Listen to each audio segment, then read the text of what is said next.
Ano nga ba ang lupus? Hi, this is Dr. Mardy Idañez, I'm a board-certified rheumatologist.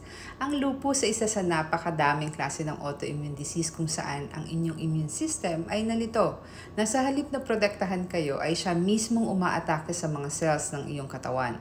Madalas ang tinatamaan nito ay mga babae na nasa reproductive age or yung may kakayahan pang magbuntis.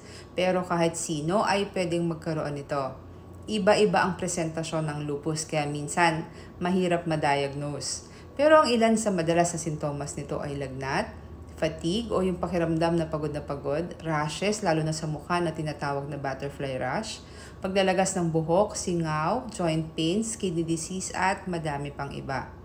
Wala pang gamot sa lupus pero manageable siya. Pwedeng bumalik sa normal na buhay basta maging maingat, uminom ng gamot at may regular follow-up sa doktor.